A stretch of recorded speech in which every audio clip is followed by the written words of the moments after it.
Good morning, ladies and gentlemen. CommentQ Learning Week Day 3 is about to begin.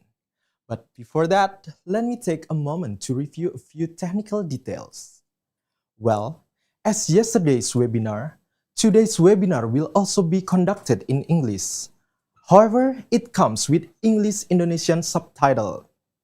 To view the subtitle, click the three dots icon on the right below, choose caption, and choose caption English or Indonesian. This webinar is also available on our YouTube channel, BPPK Kemenq RI. That's all the information. Let us now begin Kemenq Learning Week Day 3, Good Governance.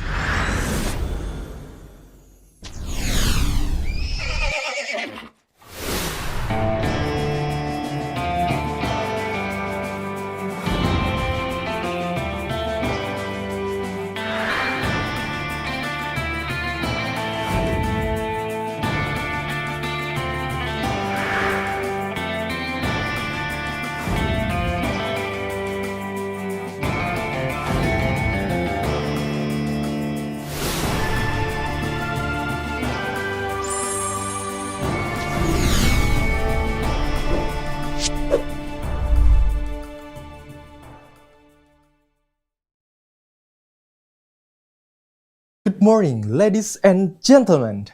Assalamualaikum warahmatullahi wabarakatuh. Welcome back to Kemenq Learning Week Day 3, Good Governance. First of all, I would like to thank God the Almighty who has given us blessings to virtually attend this webinar. And I would also like to extend a very warm welcome to the head of the Bureau of Organization and Governance, Ibu Ari Wahyuni, and our special guest speaker, Mr. Grant Walton, who has already joined us virtually for today's session. I'm Arifin, and I'm truly honored to be the master of the ceremony at this event. Today is the third day of the Kemenq Learning Week 2026. We would like to welcome you to this webinar series across 4 days with the theme of Improving Integrity and Good Governance, How Geography Matters. Day 3 of Kemenq Learning Week will mark our shared journey to reinforce integrity and elevate governance by deepening our knowledge and cultivating the competencies needed to lead in a transforming future. It is a truly pleasure to see so many of you joining us again today. I can see that hundreds of participants are connecting through Zoom and YouTube. And many of you are joining from different units, regions, and even the time zones. No matter where you're joining from, we are united by a shared commitment to strengthening integrity and good governance. And I hope everyone is having a productive and meaningful week so far. Dear participants, to officially open this webinar, we are pleased to invite the head of the Bureau of Organization and Governance, Ibu Ari Wahyuni, to deliver the keynote speech. Ibu Ari, the floor is yours. Hey, ladies and gentlemen, distinguished colleagues and participants of Kemenq Learning Week 2026.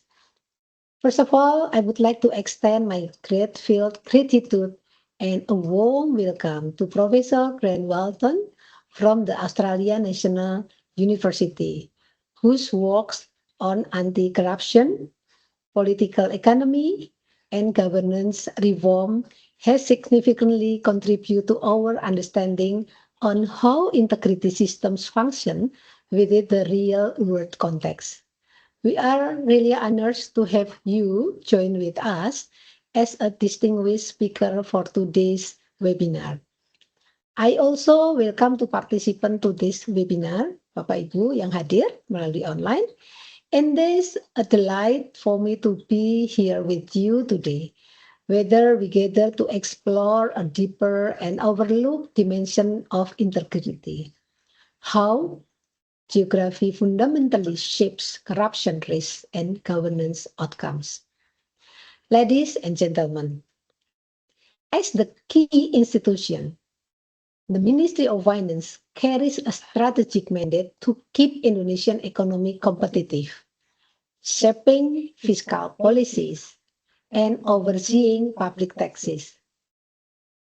Due to its critical roles, the MOF is always under intense scrutiny by society. Thus, improving service quality, strengthening integrity, and fighting corruption are no longer optional. They are imperative. Moreover, the MOF is frequently cited as a benchmark for financial discipline and policy management, good governance, and economic strategy across different contexts.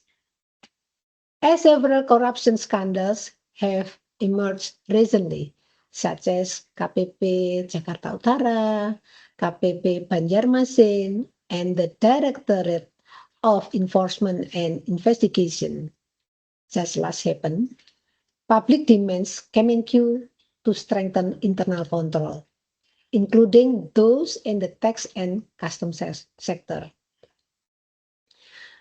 In response on that, Pak Menteri and the Echelon 1 have initiated extensive reform, including digitizing services, conducting internal operations to crack down the corrupt officials, structural reform commitments, and fostering a compliance culture.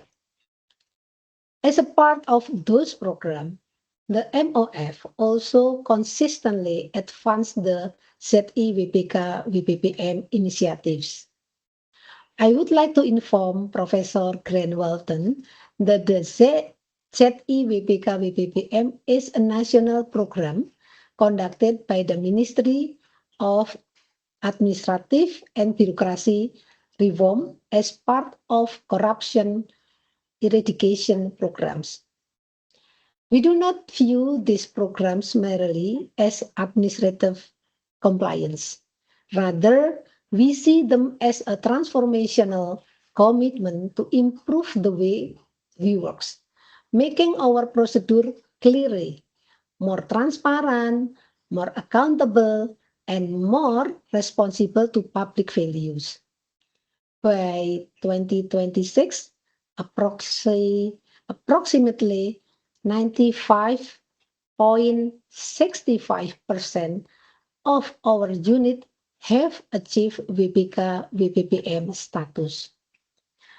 Although these achievements provide important momentum, given recent cases faced by the Ministry of Finance, experience in designing integrity program, we have to admit that our challenges are never uniform. They are strongly shaped. They are strongly shaped by local context and geographically characteristics.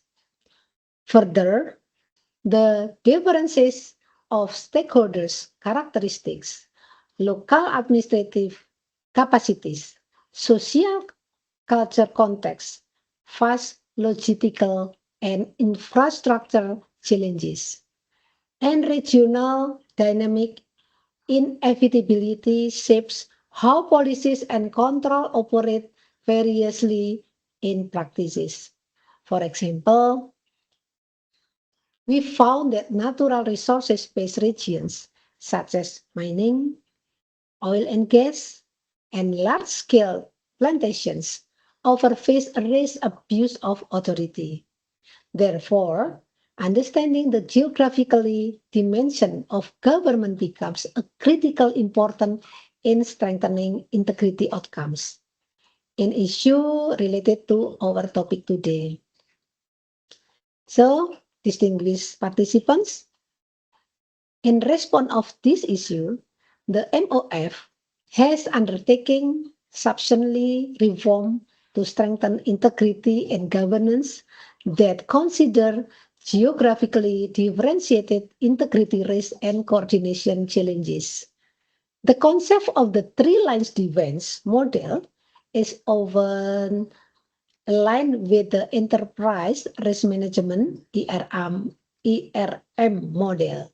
The model is designed to manage risk and adapt to remote conditions to maintain integrity and ensure that financial services continue even during national disaster.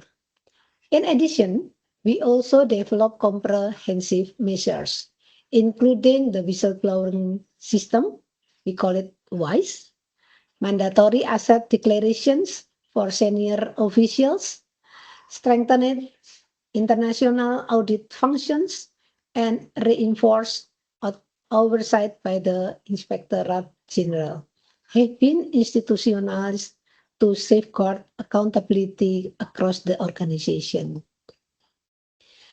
These have enhanced our internal control system. As reflected in the Survey Penilaian Integrity, we call it SPI, in 2025, it achieved a score of around 82.27, well above the national average. It's about 70.32 for public institutions. In addition, data for the Ministry of Finance Organizational Fitness Index, we call it MOFIN, a survey that conducts organizational health monitoring through a holistic diagnostic assessment that cover leadership, culture, capacity, and strategy execution indicators indicate that the ministry remains in healthy category with an index score of 87. At the same time, digital system reform such as a Cortex administration system, CESA, for the custom and excise, and the state treasury and budget system, we call it SPAN, have been deployed to standardize processes across regions, reduce opportunities for discretion and leakage, and then improve monitoring and compliance. Ladies and gentlemen, with all these facts and current challenges in mind, the question remains, are our integrity systems sufficiently taken place? Or do we fully understand how local dynamic influence compliance behavior? If integrity risks are relational and spatial, should responses mirror these characteristics?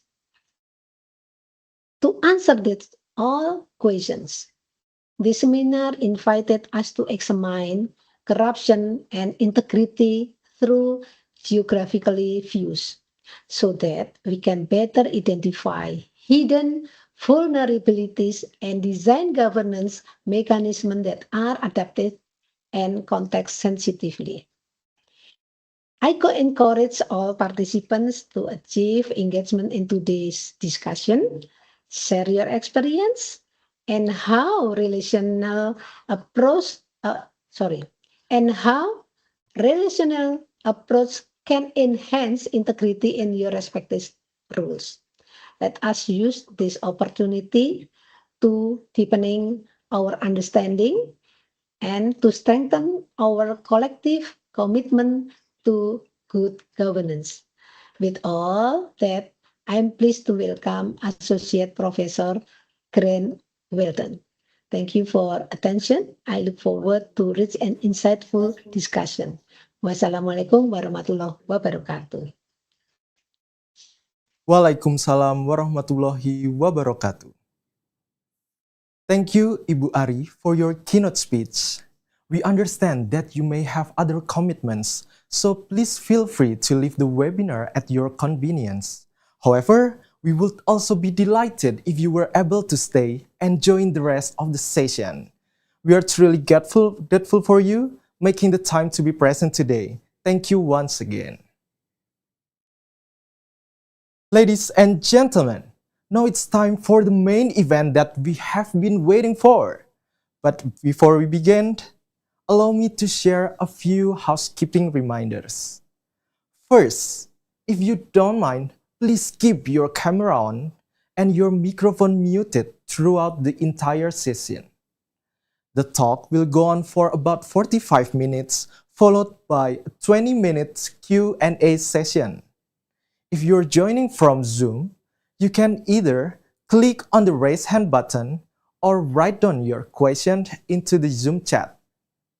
If you're joining us through live streaming on YouTube, please write down your question into live chat. And finally, please do not forget to fill in the evaluation form that will be shared at the end of the session. Only those who complete the evaluation form are eligible to receive a certificate. Dear participants, now allow me to introduce our distinguished speaker, Grant Welton, who will deliver his talk, Improving Integrity and Good Governance, How Geography Matters. Before we begin, allow me to briefly read Mr. Grant's profile. Mr. Grant Welton works at the Development Policy Center and the Policy and Governance Program within the Crawford School of Public Policy. He is the convener of the Integrity and Anti-Corruption Specialization of the Crawford School's Master of Public Policy. For more than 15 years, he has conducted research in Papua New Guinea and the Pacific, as well as shorter stints in Africa and Asia. He has published over 25 peer-reviewed journal articles, a book, a host of book chapters, discussion, and policy papers. His research has been widely cited, is regularly featured in the media, and has shaped regional and international policy and scholarly debates. It has also featured in capacity building and training programs for public officials around the world. He is ranked by Scholar GPS as one of Australia's most influential corruption scholars. Ladies and gentlemen, please join me in giving a warm virtual round of applause to Mr. Grant Welton. Hi, good morning, Mr. Welton. It is a pleasure to have you with us today. How are you today? I'm very well, thank you. How could I not be very well after that amazing introduction? Thank you so much. And that was just a great introduction. Thank you to you and the organisers for putting this on. I'm very excited to be here in Canberra, and I'm looking forward to presenting and also to getting some questions from the audience today. Okay, thank you, Grant. That's wonderful to hear.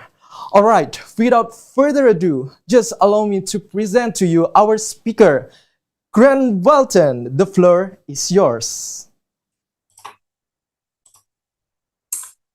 Thank you so much. And look, thank you, Ms. Ari Wahini, the distinguished keynote speaker that introduced this session, for her excellent, timely and thoughtful remarks around the topic. And as we have, as has been discussed, I'll be talking about how geography matters for improving integrity and good governance. Before I begin, it has become important in Australia and recognised that that we, before beginning a session, acknowledge the traditional owners from whose lands that we're presenting from, and I'm presenting from the Ngunnawal and Ngambri peoples here in Canberra, and I pay my respects to elders past and present. So what I'm going to be doing today is I'm going to be talking about how geography matters for improving integrity and good governance. And a key component of that, as our eminent key speaker has noted, is thinking about the greatest threat to integrity systems faced by the world today, and that is corruption. Now, corruption is important to understand, and it's important to study because it is increasingly recognised around the world as a key issue undermining integrity systems and undermining good governance. It has a range of different impacts on the environment, on government service provision, on society, and there are many different estimates as to how much it costs us.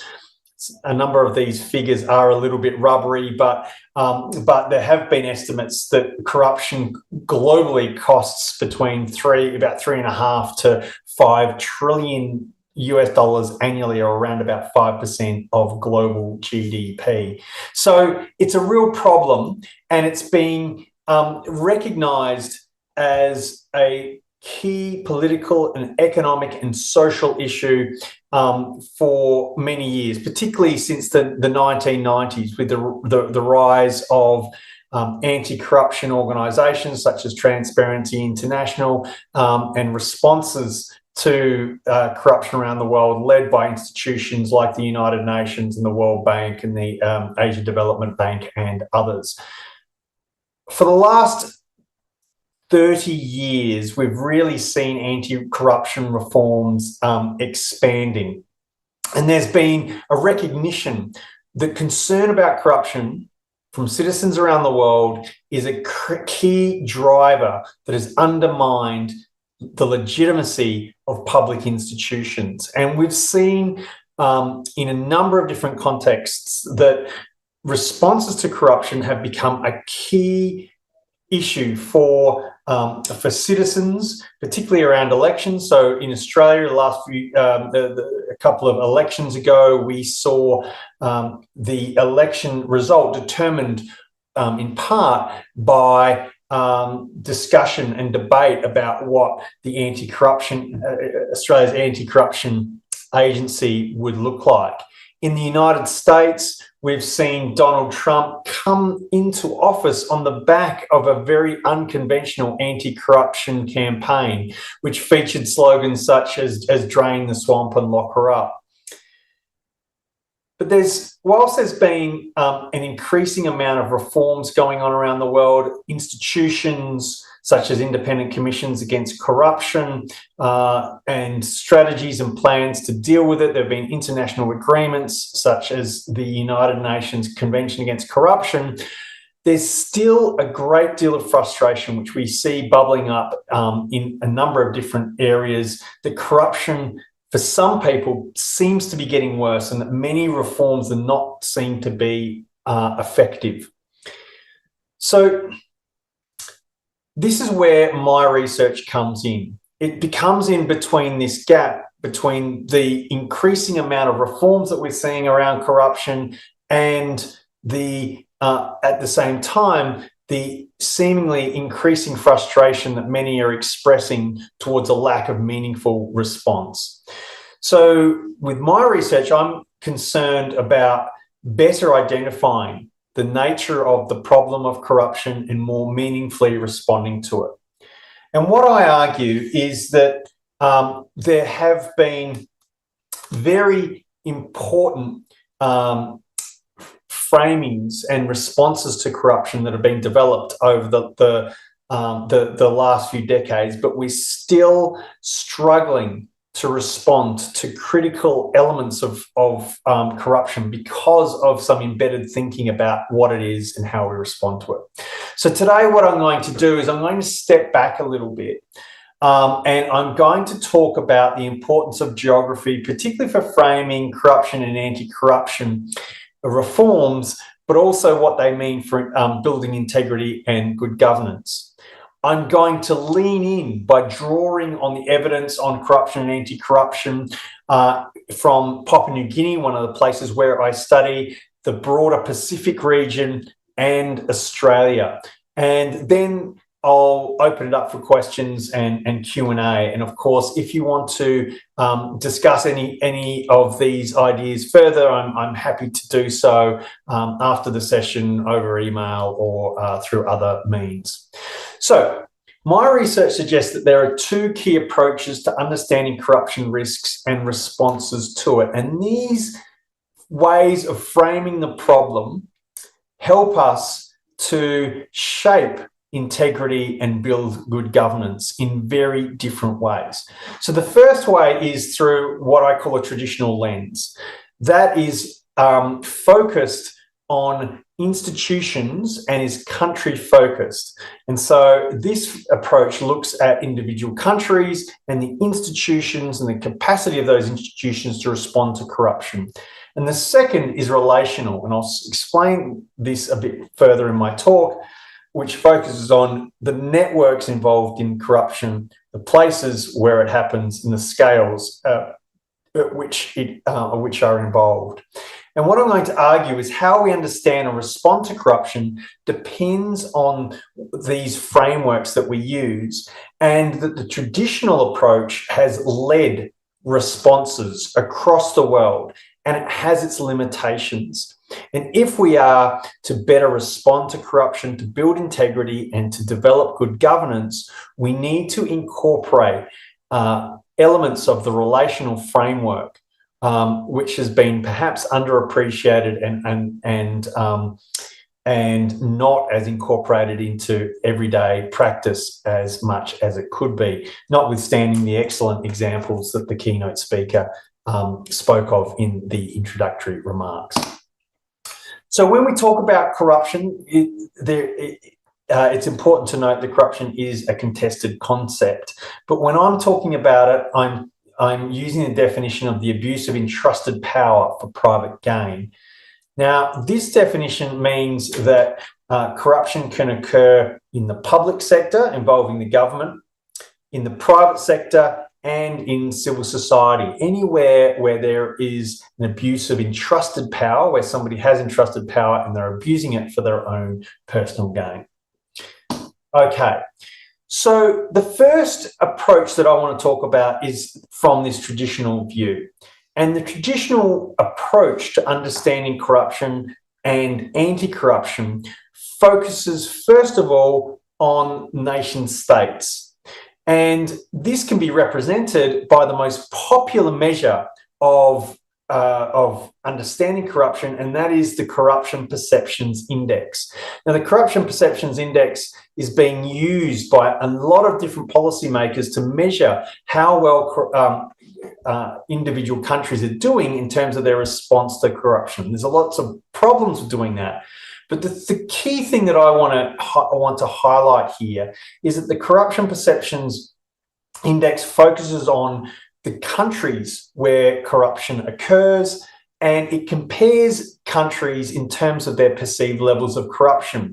And what we see with this map is that countries, particularly economically poorer countries, are generally perceived to be more corrupt than wealthier countries. So you can see here that countries in the north of Europe, Canada, the USA to a degree, Australia and New Zealand are generally perceived to be less corrupt than other countries, particularly in Africa.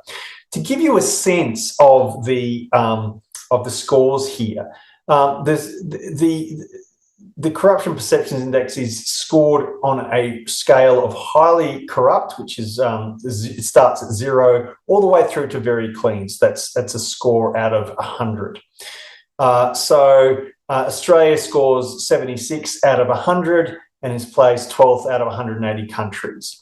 Papua New Guinea, which I'll talk about in a minute, is received the score of 26 out of 100, so down the bottom end of that continuum, and rated at 42nd out of 180. Indonesia does a little bit better on this index, 34 out of 100 and 109th out of 180 countries. So remember, this is one viewpoint. We're looking at different countries and we're comparing them. Now, the second approach that's really integral to the traditional viewpoint of corruption and anti-corruption is to focus on individual institutions within countries to understand the strength of the response to corruption and integrity challenges. And this is exemplified by Transparency International's National Integrity System. This system is a framework for assessing the strength of countries to respond to corruption. And what it does is it designs an integrity system along the lines of a Greek temple, whereby individual institutions like the legislature, the executive, the judiciary, and the public sector are conceived of as individual institutions, integrity institutions that hold up the balls of the role of law, the sustainable development and quality of life. So the idea here is if those individual institutions are weak and crumbling, then we start to see the balls of rule of law, sustainable development, quality of life start to slide off the roof, and we get real problems in terms of rule of law and development and other social, economic and political challenges. Now, this is a model that's been developed and changed over the years by Transparency International, but the approach has been really integral across the world to thinking about the nature of corruption and how to respond to it. So I'm going to give you an example now, drawing upon my research in the Pacific. And when I talk about the Pacific, I'm talking about a region that encompasses 3 sub-regions of Micronesia to the north of Indonesia here, Melanesia, which incorporates Papua New Guinea, and I'll be talking about Papua New Guinea, which is, of course, next door to Indonesia on the right-hand side here, and Polynesia. What you'll notice is that these countries are very many of them are quite small, and the Pacific region incorporates Papua New Guinea, which has a population of around about 12 million people, all the way through to very small Pacific island states with only a few thousand inhabitants. Now, when we have a look at the control of corruption in the Pacific and including countries like Australia and New Zealand in this, and this is according to the Worldwide Governance Indicators Control of Corruption Measures, you get a pattern that's similar to that map that I produced earlier, which suggests that New Zealand and Australia have got a much better control of corruption compared to other countries across the Pacific region. Now, I've included Indonesia here, but we'll see that that comparing Indonesia and Australia and these other countries in terms of corruption can be done in a different way. So just bear with me. But if we have a look at it in terms of this index, Papua New Guinea is seen to be the most corrupt country across the Pacific, or at least one of them scores very badly on this index. When we ask people across the Pacific about their concerns of corruption, we can see that again, Papua New Guinean citizens are very concerned about this. When we have a look at this question, which was asked in 2021 to citizens whether or not they think corruption in the government's a problem, over 90% said, 96% in Papua New Guinea said that it was. In Indonesia, just to kind of give you a comparison with the same survey asking the same question, it was about 92% of respondents. There was also great concern in Papua New Guinea about corruption in the private sector. So what I want to do now is I want to focus on this country, Papua New Guinea, to highlight this traditional approach to understanding the nature of the problem and responses to it.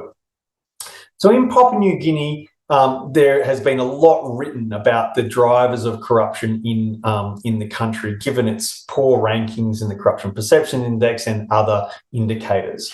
And there have been surveys which have highlighted key drivers of corruption, particularly by political elites. There's concern that politicians have over time faced fewer consequences for engaging in corrupt acts.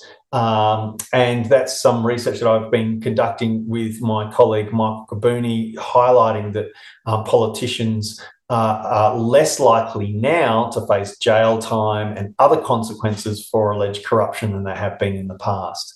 There's concerns about the bureaucracy in Papua New Guinea and their inability to refuse bribes in a variety of different things, particularly when it comes to the logging sector, state-owned enterprises, and other key sectors of concern. And a key driver, a key concern for many, and this comes up in surveys, it comes up when you ask people in the streets, and in a range of different analysis, is this concern about cultural obligations. Now, in Papua New Guinea, there's an informal system of reciprocity, which means that for many people, they are beholden to cultural obligations. The majority of Papua New Guinean citizens live in rural areas. About 85% live outside of townships. And what that means is that there are strong connections between localised communities and support networks within those communities. And what this means for public servants and people in the private sector is that they are inundated with requests from their community members to help out with helping out with transferring bodies during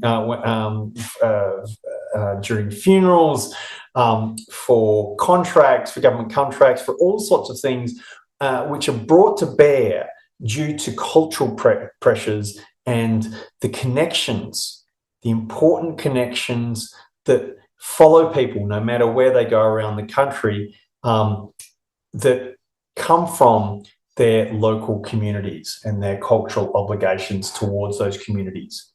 There are also concerns about the weakness of the country's integrity systems.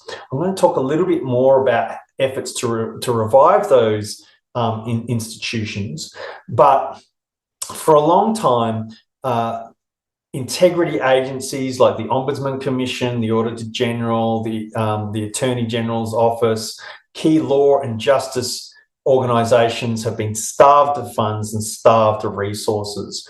There are now far fewer police officers, for example, now as a ratio of police to citizens now compared to independents, and the police are very poorly resourced and find it very difficult to go after criminals as well as cases of corruption.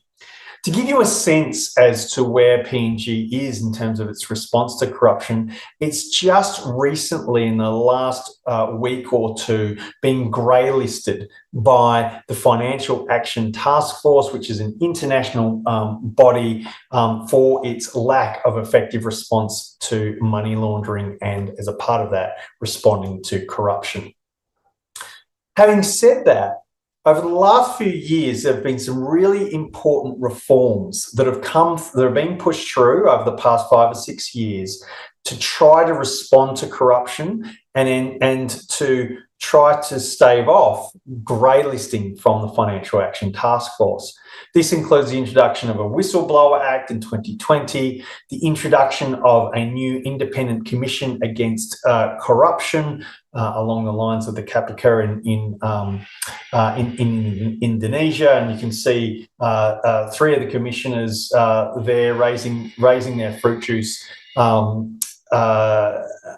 to celebrate being introduced as the new commissioners into the Independent Commission Against Corruption.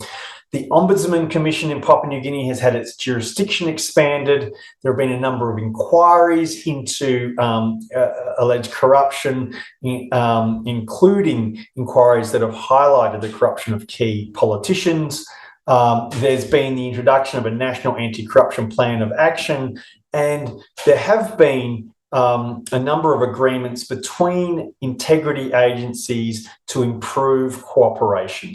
So there's been a number of different elements, a number of different reforms focused on strengthening individual institutions across PNG to improve responses to this problem. And a part of this has been to significantly increase the budgets for independent integrity institutions across the country. You can see this here, that historically, if you have a look at the first graph, as a percentage of the budget, funding for integrity agencies has historically been reducing, but over the last 3 or 4 years, there's been a significant uptake. And you can see that on the right hand, on the second graph, that's been driven in part by funding for the Independent Commission Against Corruption. So there is also, it's important to note, some optimism when it comes to citizens' view about the government's response to corruption. So in a survey in 2021 around the height of these anti-corruption measures, citizens said that in PNG that 70% of citizens said that the government was doing well in the fight against corruption. Now, this is despite all those concerns that I talked about earlier. So what I want to do now is to highlight some of the recommendations that myself and other researchers have been suggesting need to happen to strengthen Papua New Guinea's anti-corruption institutions. And remember, this is coming from a traditional viewpoint, looking at what Papua New Guinea can be doing itself, particularly its national, and how to strengthen its national institutions. So we've been talking about the importance of supporting key integrity agencies through funding, training, and political support. And this is particularly important for the new Independent Commission Against Corruption. We've been advocating for improved access to quality education for citizens, because we've found through our research that citizens in Papua New Guinea are far more likely to want to report corruption if they achieve a level of education above a primary school level. So it's really important that a key part of responding to corruption and to strengthening civil society is about supporting formal education. The third is amending anti-corruption legislation, such as the Whistleblowers Act, and introducing freedom of information laws, and importantly, implementing policies and laws that so often are written down, look excellent on paper, but actually aren't delivered upon, that aren't acted on by police and others in power. And fourth is to support civil society, especially the churches, who play a very important role in Papua New Guinea in advocating against corruption and other misdeeds. So these are some of the kind of approaches that myself and other colleagues and other researchers around that have been looking at these issues in Papua New Guinea have been focusing on.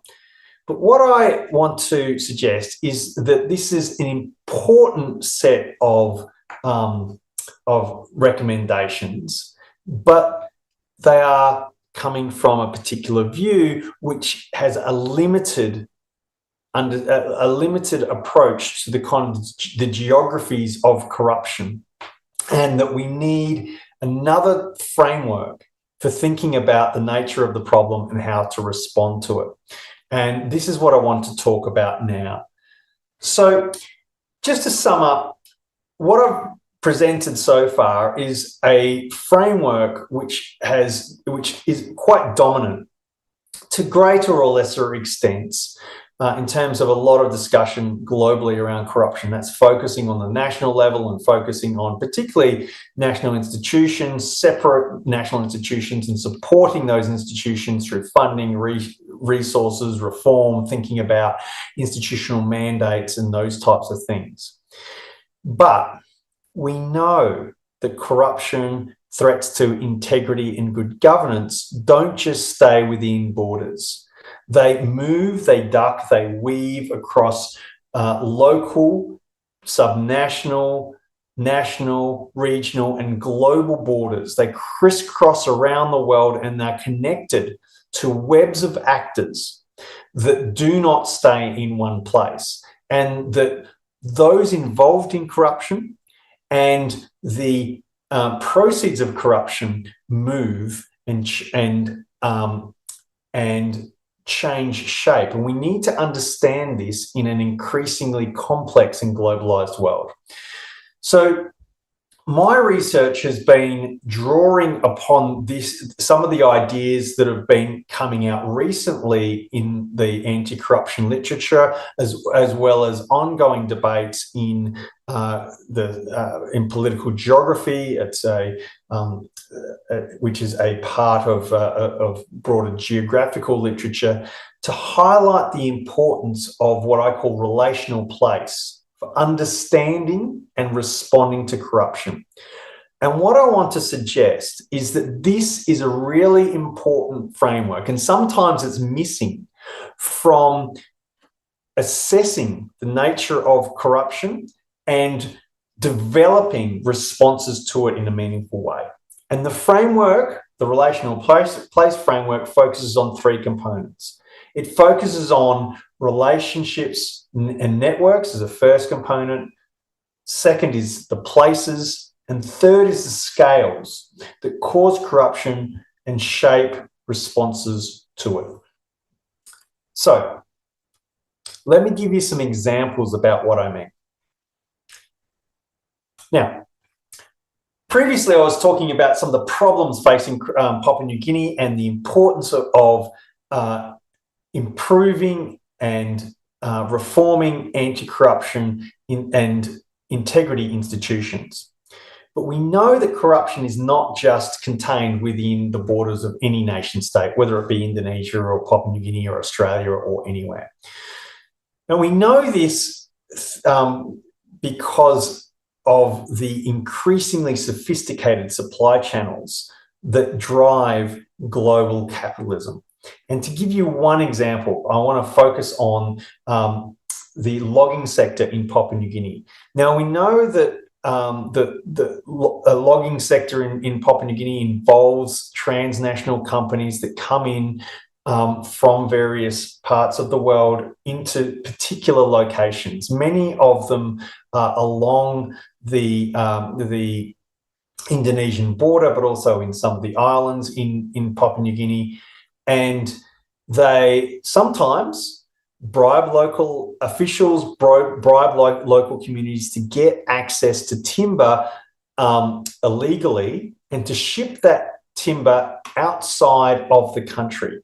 Much of this timber ends up in China for development into consumer items, tables, chairs, housing materials, and other consumable goods. It then gets shipped off to places like the United States, to Australia, to other countries for consumption. And this example highlights the importance of a relational place approach for understanding corruption.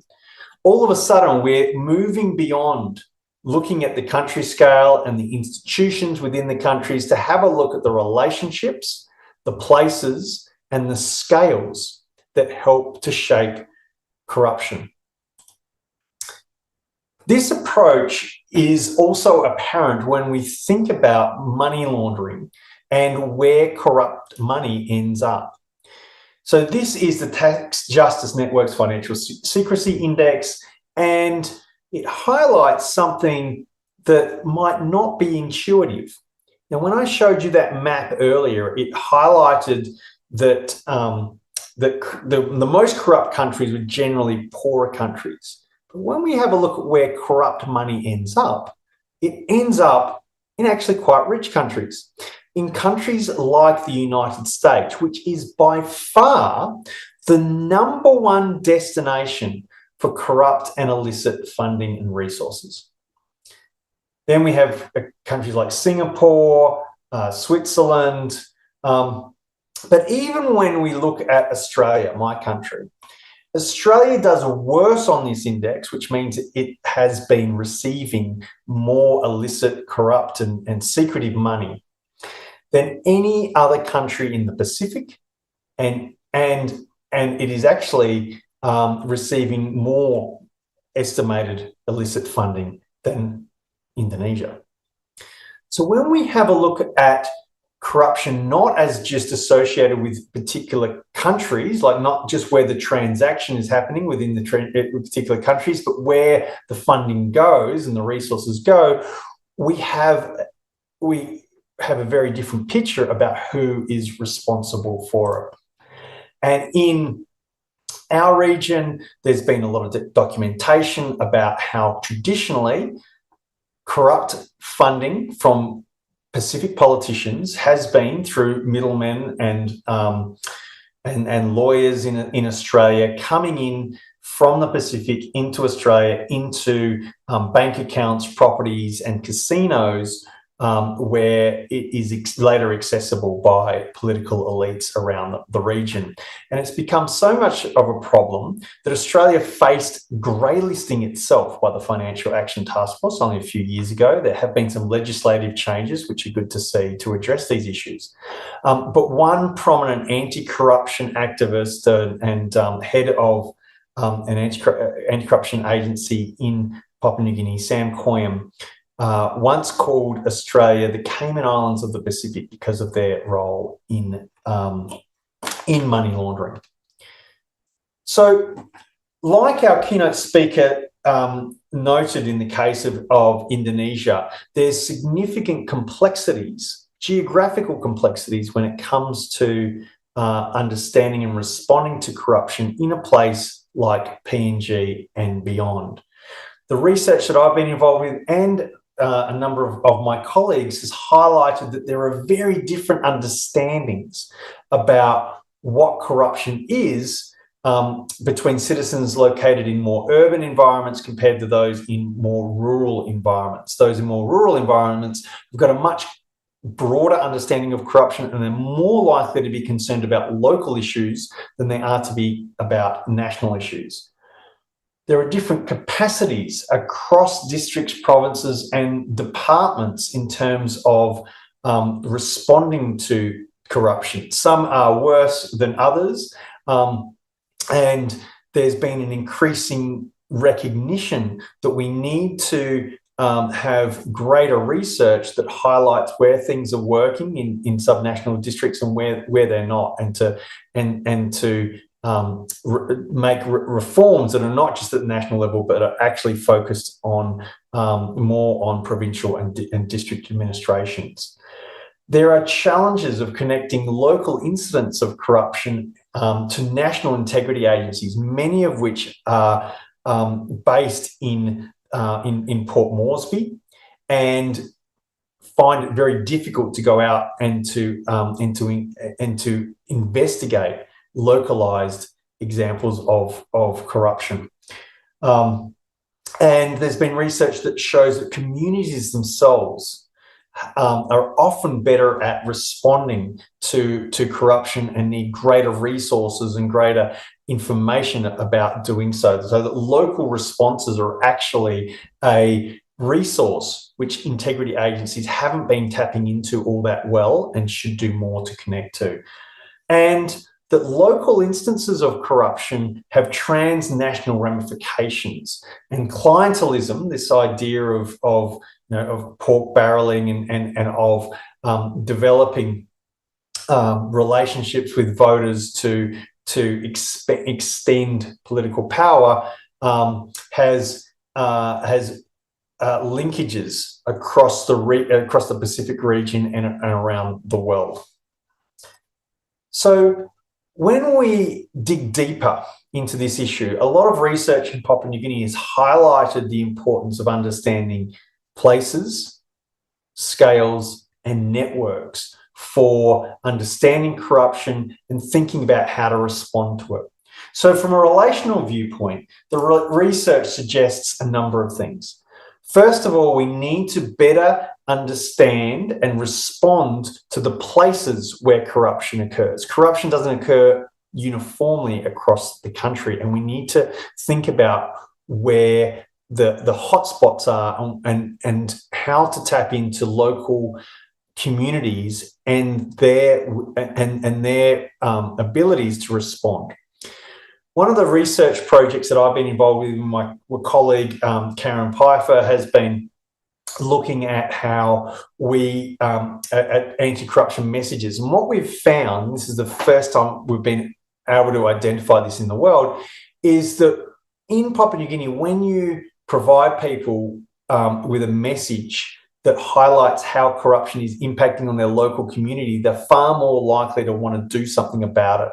People are less likely to want to do something about corruption if you highlight the national ramifications. And we think this is a really important finding for building support about corruption. So the nature of anti-corruption messages are really important. If you get the messaging wrong, research has found around the world that actually people might be less likely to want to do something about it and more likely to want to engage in corruption. And I can talk about why that is a bit later. We've also found that it's important to improve anti-corruption mechanisms in provincial and district administrations, particularly in a context like Papua New Guinea, where the majority of people live in rural areas. And earlier on, I talked about how culture was one driver of corruption in Papua New Guinea. I talked about the Wontok system, which is a system of reciprocity. What we're also picking up with our research is the importance of cultural practices for building resilience to corruption. Traditionally, in Papua New Guinea, there have been these practices of transparently transferring goods between and within communities. And there has been a call by some that we are now picking up on to reintroduce some of those practices in some communities when it comes to distributing government money and checks and resources, so that communities are more aware of how funds are being spent. So in this view, culture is not just a weakness. It's not just a cause of corruption. It might actually also be the solution in certain locations. The second element of the network of the framework is about strengthening networks, and a really key aspect of that, myself and my colleague Michael Gabuni have been arguing, is that we need to map and respond to the political economies of corruption risk. So really understand who is involved, what politicians or public servants or private sector actors or whatever are involved. Map out these relationships and understand at the same time who might be able to champion anti-corruption reform. Strengthen relationships between integrity agencies. So it's really important to not just see integrity agencies as independent pillars, but to actually highlight the relationships between them. And the third element of the framework is around scales, and particularly around strengthening regional and international anti-corruption efforts. We need to think not only about integrity agencies in Papua New Guinea, but look at anti-money laundering efforts, for example, responses to transnational bribery and unjust economic and policies and systems that are coming from outside of the country, to bolster learning between regional and international agencies and cooperation across the region. So what does this mean for other contexts? So the research that I've been presenting to you presents a particular viewpoint or a framework for understanding and responding to corruption, and perhaps, and I've suggested some ways forward in the context of Papua New Guinea, but what I'm doing at the moment is I'm taking this framework to different integrity agencies to get them to use it as a tool to identify how to best respond to corruption in their contexts. And most recently, I've been working with Australian integrity agencies, and here this is the head of Australia's National Anti-Corruption Commission, who launched a recent workshop I did with these integrity agencies in Australia late last year, where I was working with integrity agencies to better understand and respond to the geographies of corruption using these framework. So in Australia, we have a number of different anti-corruption agencies and integrity agencies in each of the subnational states and territories. Australia is a federalist system, so we have states and territories that have their own independent mandates for addressing corruption in the public sector. And we've recently introduced a National Anti-Corruption Commission. And that Anti-Corruption Commission is increasingly working with regional counterparts and in a bid to respond to the transnational elements of corruption. But there are also ongoing debates about how our National Anti-Corruption Commission works with those in the states and territories because, of course, corruption and those involved in corruption and the resources coming out of corruption don't just stay within state or territory borders, but they move around the country and across the world. So recognising this, the workshop focused on getting integrity agency specialists to reflect on how they already engage with network scales and places, the challenges they face in addressing the geographies of corruption, and what needs to be done to overcome these challenges. I'm not going to go into these in too much detail because I'm starting to run out of time, but I just want to highlight that this was a really effective tool, a really effective framework for getting those working in these integrity agencies in Australia to recognise the importance of responding to the places of corruption, so mapping out high-risk places and improving relationships with communities that are struggling with corruption in different ways, to looking at the scales of corruption, so through developing, for example, one of the proposals was to develop a single front door for reporting corruption that might involve agencies at the local level, at the state and territory level, or at the national level, and improving data and ensuring it's consistent and can be shared across and between jurisdictions, and also strengthening networks through information sharing, responding to the threats posed by rapid changing technology and the way in which technology can help to facilitate corruption, and building stronger ecosystems of integrity across Australia and the region. So, to sum up, and I'm happy to answer any of your questions, to understand and respond to corruption and to build integrity and good governance, it's important to focus on both traditional and relational approaches. Traditional approaches focus on formal institutions and methodological nationalism. So methodological nationalism is a fancy academic word for looking at things only within the nation state. And this traditional approach is still dominant. It really does determine the nature of responses across the world. But things are changing. There's an increased recognition that corruption does not just stay within national borders, and that it's not just up to individual institutions to respond. And we need to be moving beyond this view. Now, there has been a number of efforts to do that, and I'm sure that you will have some examples in Indonesia. But relational approaches, what I'm trying to do here with this framework is to draw together geographical concepts to get people thinking more about the relationships, places, and scales of corruption. And when we do that, it flips the script in terms of who's responsible. So rather than just saying that corruption is a Papua New Guinean problem or it's an Indonesian problem, that we're actually seeing it connected across regions and across the globe.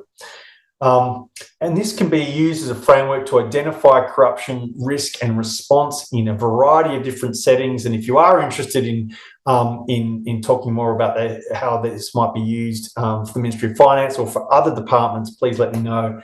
And I think that by recognising the complex geographies of corruption and responding to it, we can perhaps in turn build integrity and good governance and start to turn around some of the skepticism and cynicism that we're seeing across the world towards public institutions.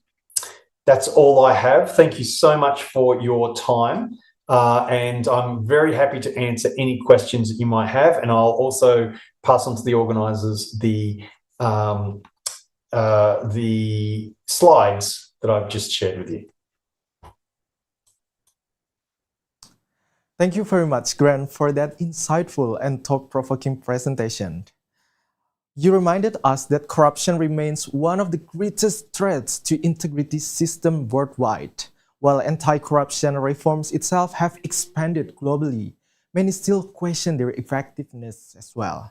And it actually reminds me, when I learned back, when I studied about the organizational culture, it reminds me of the iceberg theory, where the formal regulation and then the procedure with something that is visible, and we can see it's only just the top of the iceberg itself. But at the bottom of iceberg, there are a lot of things like the context, like the geographical matters that we still cannot see, but they have impact on the corruption. And today you challenge us to rethink how we approach this issue. Beyond the traditional country and institution-focused lens, you encourage us to incorporate a more relational approach that considers networks, places, and scales. Drawing on experiences from Papua New Guinea, the Pacifics, and Australia, you showed that strengthening institutions alone is not enough. We must also understand the geographical and social context that shapes corruption risk and responses. And now, we will go on to the Q&A session. I bet the audience is very eager to hear more from you. Okay, dear participant, if you would like to engage with Grant, please raise your hand by now. I'm gonna count like 1, 2, 3, you can raise hand, and then I will call your name, introduce yourself briefly, and then keep your question concise so we can accommodate several participants. Okay, but before that, I would like to ask Grant first. Would you prefer to answer a question like one by one, or would you like me to gather like 2 until 3 questions? Yeah, I'm happy to do one by one if you like. That's totally fine. Okay. Yep. Right now I'm still waiting for the question. The crew, can you show me like the screen here?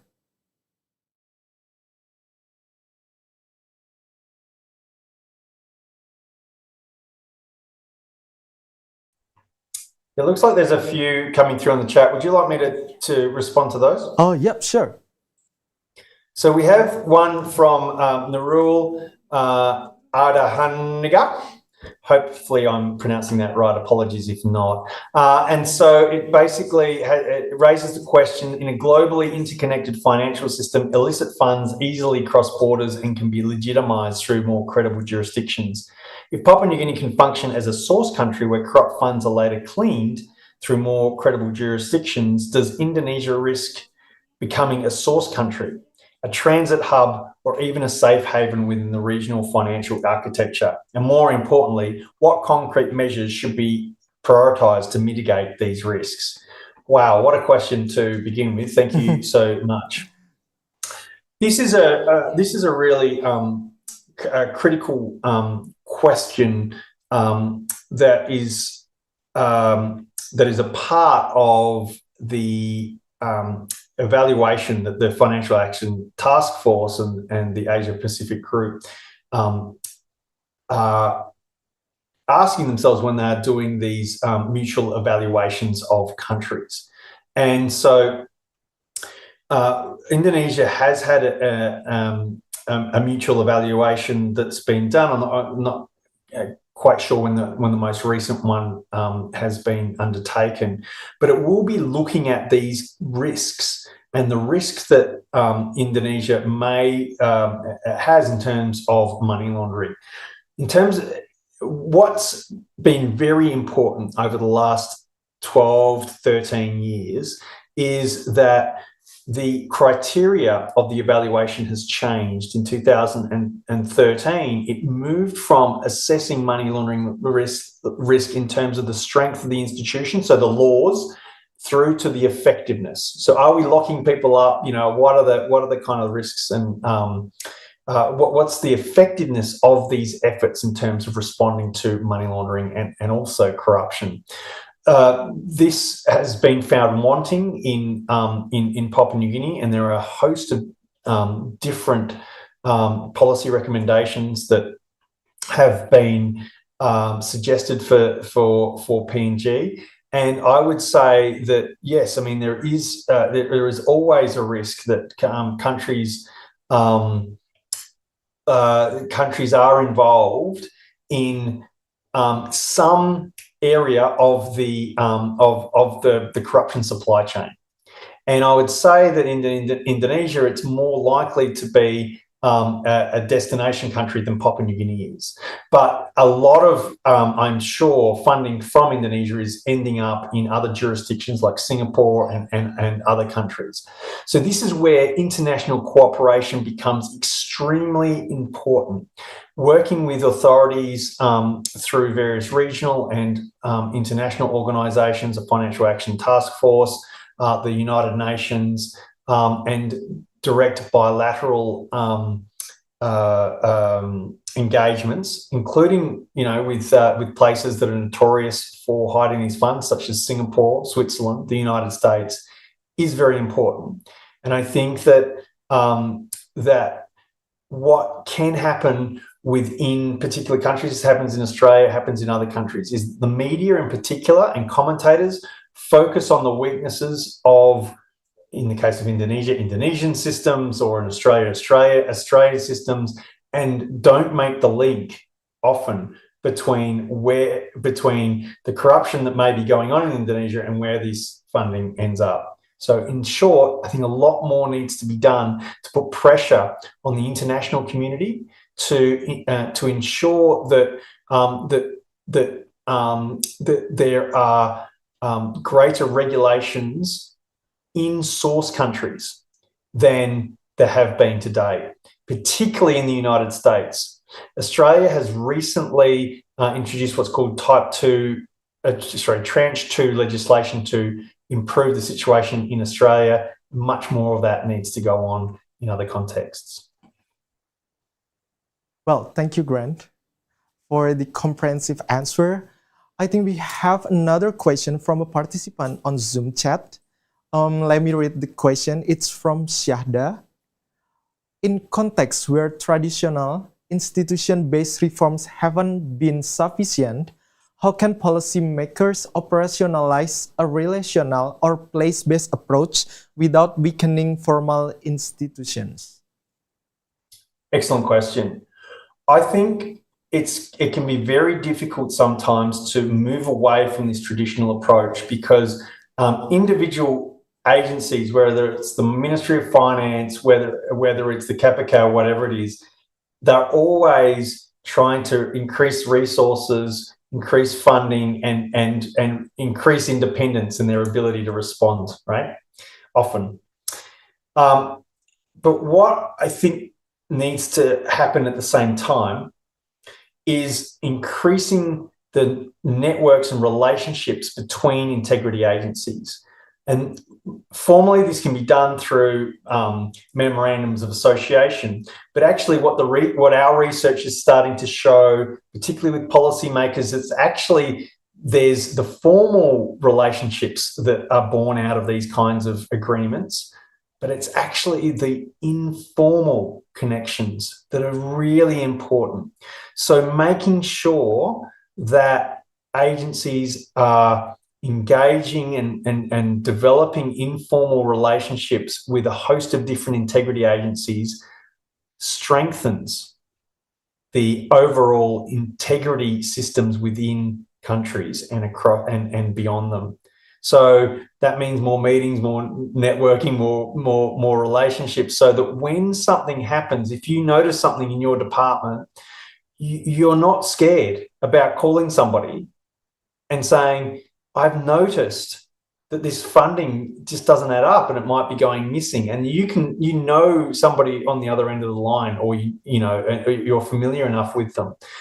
It's these relationships that are really important that can strengthen responses. And we need to, I think, get away from soloing, which I'm not as familiar with the situation in Indonesia as I am in other contexts, but certainly that's a big problem in Australia. It's a big problem in Papua New Guinea, where agencies work independently and almost compete against each other, rather than trying to forge greater relationships and stronger relationships. Well, thank you, Grant, for the answer. And I can see there is a participant who already raised her hand. Hello, Kak Irma. Could you hear me, Kak Irma? Hai Mas Arifin. Hi, so please tell us your name and then your institution, then ask your question briefly. Okay. Hello Grant. My name is Irma. I'm from Ministry of Finance. And actually what you said is quite provoking for me. And it's kind of gave me a little bit of pessimistic about my own country, a little bit, when I see the corruption perception index and how you mentioned about uh, uh, what should be done about that perception. You said that we have to support integrity agencies. We kind of struggle with that. Improve access to quality education for citizens. Not in that level yet. And then among anti-corruption legislation, we also have problem with that that law. So it's kind of intriguing in some way. So my question is, should we be pessimistic?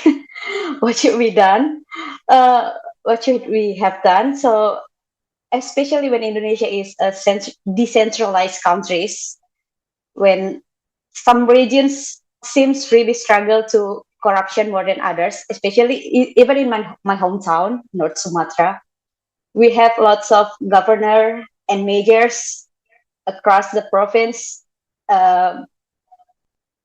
convicted to corruptions. So what do you think, what makes some certain areas become some hotspots for corruption? Thank you.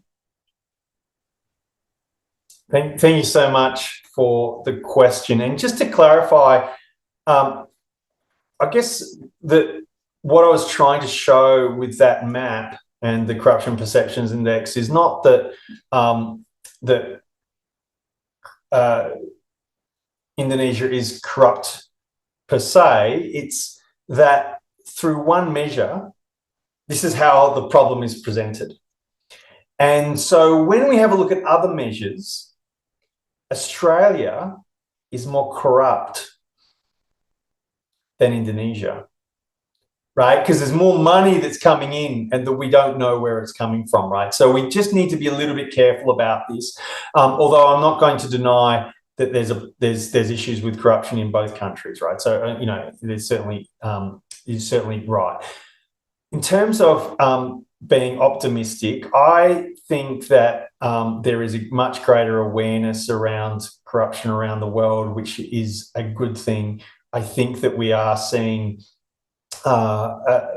governments, sometimes reluctantly, doing something to address corruption. I agree with your assessment about focusing on the subnational area, particularly in a kind of federated country. But to start with this, and I know that Indonesia does this pretty well compared to other countries, is to look at which provinces are struggling and looking at diverting resources and bringing those up,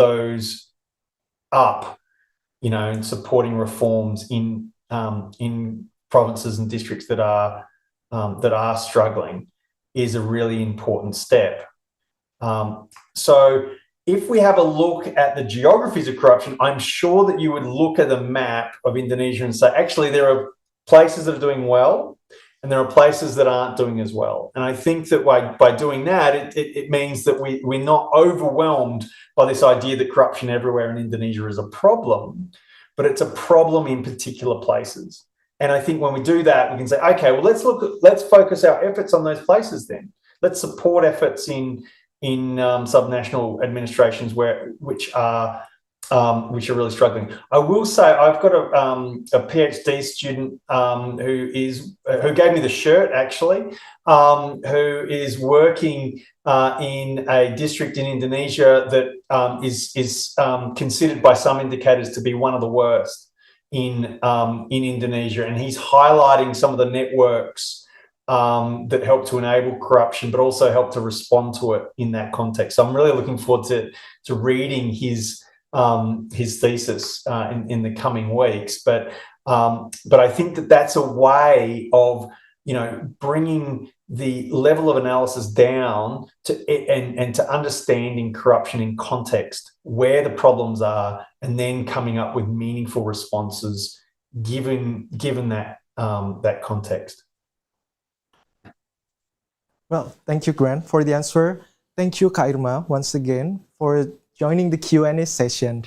And there is one person that already raised his hand.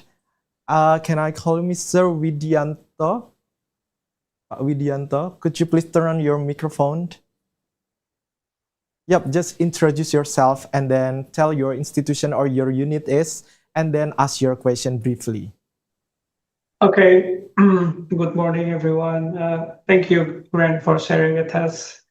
My name is Widianto. I'm now working at KPK.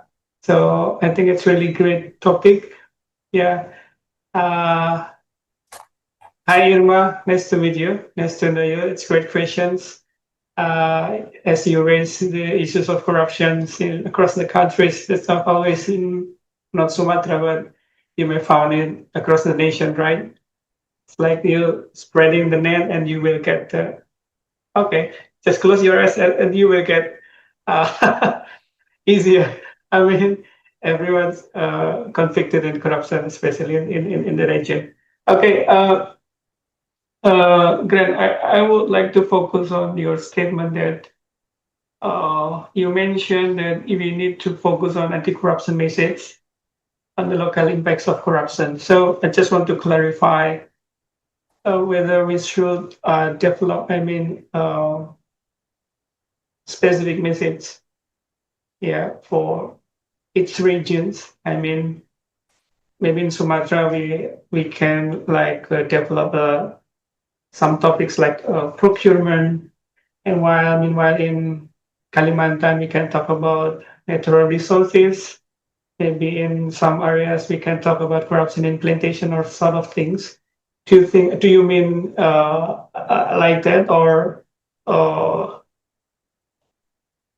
do you Yes. have? Okay. Because we're working. Not locally, but also we work in nationwide level. Since we have to develop a broad message for not only for the public apparatus, but also for the societies, private as well, and the key leaders. So what we have faced in the last 20 years is quite difficult. Even we delivered a strong message like stop corruption, don't do this, don't do that. But as you may notice when you read the Indonesian news, we kept working on hiring officers at sub-national level as well as at national level. So, what do you think, like, what kind of message that should be delivered to Indonesian stakeholders so that KPK especially can work effectively and efficiently? Thank you, Greg.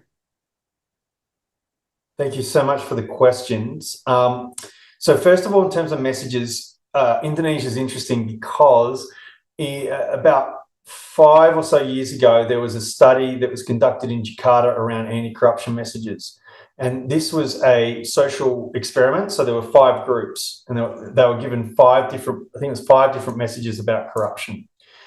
Now, the one group that were more likely to do something about corruption was the group that had no message about corruption at all. So what this study showed, and this was by my colleague Karen Piper, is that if you talk about corruption with citizens in terms of messages, if you don't get the message right, they're actually more likely to say that they support corruption and they're less likely to want to do something about it. This is a collective action problem because the idea here is that if I hear that people are engaging in corruption, then I might say, why aren't I engaged in corruption? And why should I report it? This is crazy. I don't want to be the odd one out. Now, the research, and I just very briefly mentioned this in my report, in my presentation, in Papua New Guinea, we did a similar kind of study, but what we did is we included different types of messages. And when you highlight to people the impact that corruption has on their local community, not just saying it's a big issue, not just saying you shouldn't do it, or it's against the law, or it's against a religion, or whatever, but when you say it has an impact on the local community, they're actually more likely to see it as a problem, they're more likely to want to go and do something about it. So I think that doing some more research is always good for these things, but because the research findings will depend on the context. But I would say that trying to link what happens at the local level to the messages is really important. And I just want to highlight another thing that you touched on because it's in the comments. And it's around about decentralizing anti-corruption efforts. And yes, in Indonesia, I think there was a comment made that there are a number of different islands, a number of different communities, places are quite spread out. And the question was, should we think about, strengthening anti-corruption agencies at that, at the local level? And I would say yes, absolutely. Decentralizing anti-corruption efforts and then empowering these agencies to get a better understanding about local issues and what is driving corruption in those different contexts will help to ensure that we're responding to the drivers in those particular locations. Well, thank you, Grant, for the answer. And thank you, Bapak Widianto from KPK. Just to let everyone know that KPK is one of the Corruption Eradication Commission in Indonesia. And we do really appreciate for you that you already come and participate into this discussion.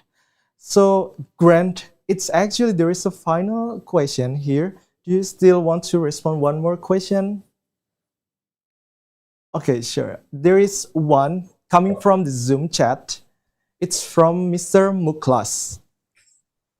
I believe that many of us here are encouraged to fight corruption, but with so many things appearing on the internet or even in our surroundings, both approaches to addressing corruption can sometimes feel ineffective. Where should we start? That's a very big question, and it's a wonderful question. Thank you so much for asking that, Muklas. It can feel overwhelming, and I guess that the point of reframing this issue as an issue that's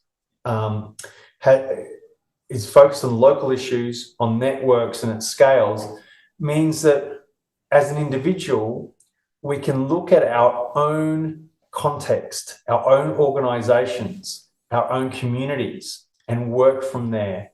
And I think that this is where it's important to not lose faith that things can improve and the things can be done.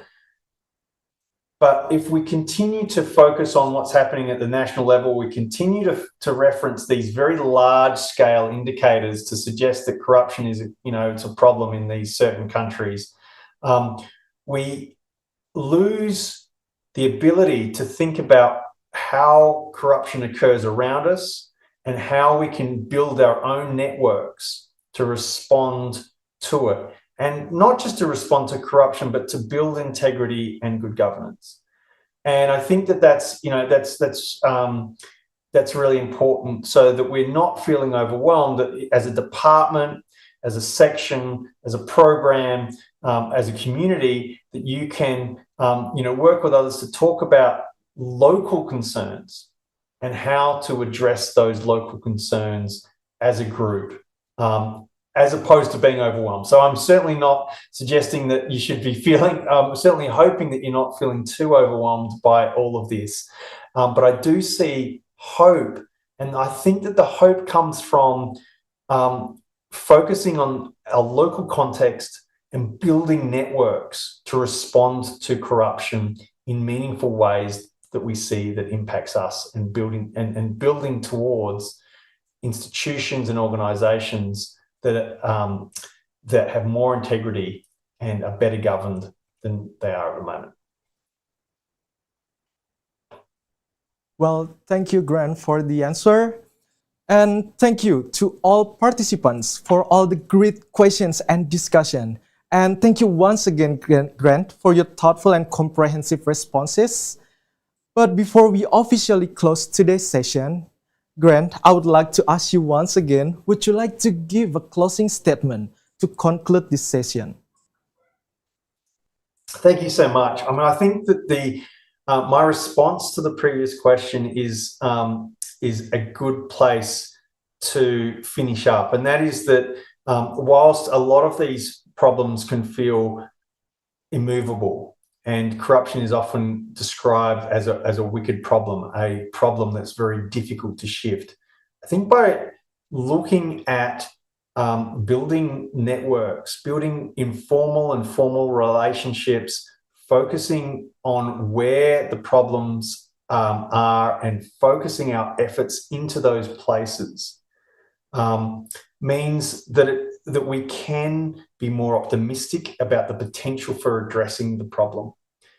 I think that we have to move away and step back from this idea that corruption is everywhere, and actually think harder about the places where it occurs, and also, importantly, the actors and the agencies and the institutions that can be involved in responding to it, and building those up, and strengthening those networks, these integrity networks, in the informal networks, the formal networks, is a really important part of responding to it. And I think if we think about it that way, we can be more optimistic than if we see it as an overarching problem that never seems to go away.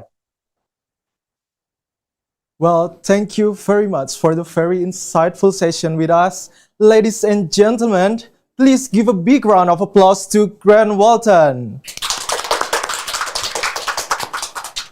Thank you once again for making the time, Grant. Thank you for having me. Thank you so much for the organisers for putting this on, and thank you all for coming. It's been an excellent session, and I wish you all the best for the rest of the week. Thank you so much. So, ladies and gentlemen, we have a fruitful discussion today, and we can call it a day. To all participants who joined us, we would like to say thank you for your participation.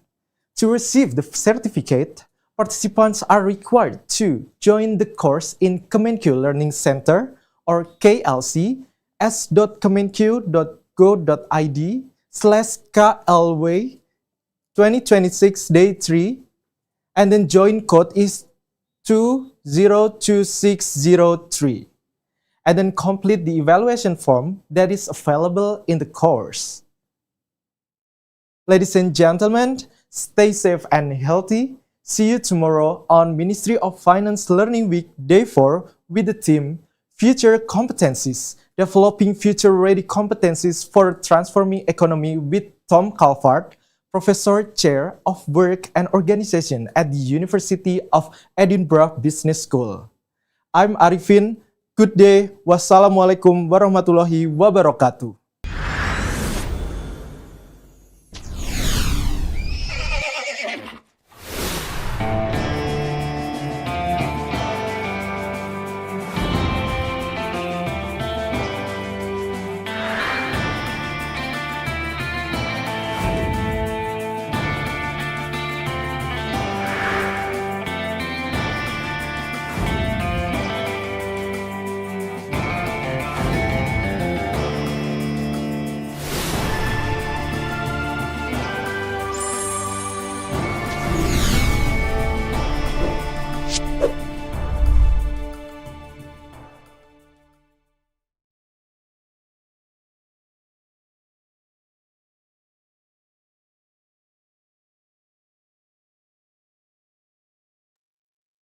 Thank you, Pak Gran, for your time.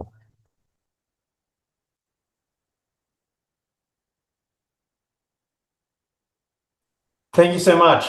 I'm going to send you through the slides. It's just a